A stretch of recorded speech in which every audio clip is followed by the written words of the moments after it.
চট্টলার যুব সংগঠন অপ্রতিদ্বন্দ্বীর ব্যবস্থাপনায় বৃহস্পতিবার এপ্রিল 7 তারিখ রাতে হাটহাজারী জেলা পরিষদ অডিটোরিয়ামত বিশ্বনবী হযরত মুহাম্মদ মুস্তাফা সাল্লাল্লাহু আলাইহি ওয়াসাল্লামের জীবনের শীর্ষক এক আলোচনা সভা ও ইসলামী সাংস্কৃতিক অনুষ্ঠান অনুষ্ঠিত হয়ে যেটা প্রধান অতিথি হিসেবে বক্তব্য রাখে হেফাজতের মহাসচিব ও অপ্রতিদ্বন্দ্বীর প্রধান উপদেষ্টা আল্লামা জুনাইদ বাবুনগরী। জিহাদি জজবা পয়দা হয় ইনশাআল্লাহ অচিরেই বাংলাদেশের জমিনে বাংলার মাটিতে আল্লাহর জমিনে আল্লাহর দ্বীন কায়েম হয়ে যাবে।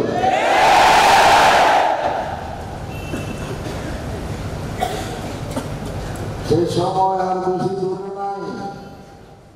দুই অধিবেশন অনুষ্ঠিত এই অনুষ্ঠানত হাটহাজারী মাদ্রাসার সিনিয়র মুহাদ্দিস আল্লামা হাফেজ আহমদ দিদার কাশেমি ও হাটহাজারী উপজেলা ভাইস চেয়ারম্যান মৌলানা নাসিরউদ্দিন মুনিরের সভাপতিত্বে আর মৌলানা ইমরান শিকদার ও মুর্শিদ আলমের যৌথ সঞ্চালনায় বিশেষ অতিথি হিসেবে বক্তব্য রাখে হাটহাজারী উপজেলা পরিষদের নবনির্বাচিত চেয়ারম্যান এস.এম. রাশিদুল আলম। আলোচনা সভা শেষে পরবর্তীতে এক মনোজ্ঞ ইসলামিক সাংস্কৃতিক অনুষ্ঠানের আয়োজন করা হয়, যেটা ইসলামী সঙ্গীত পরিবেশন করে ইসলামী সঙ্গীতের কিংবদন্তি জাগ্রত কবি আল্লামা মুহিব খান। এটা প্রধান আলোচক হিসেবে উপস্থিত আছিল আল্লামা আফম খালিদ হোসেন। এছাড়াও এর আরো প্রখ্যাত দেশবরেণ্য আলেম ওলামাল উপস্থিত আছে।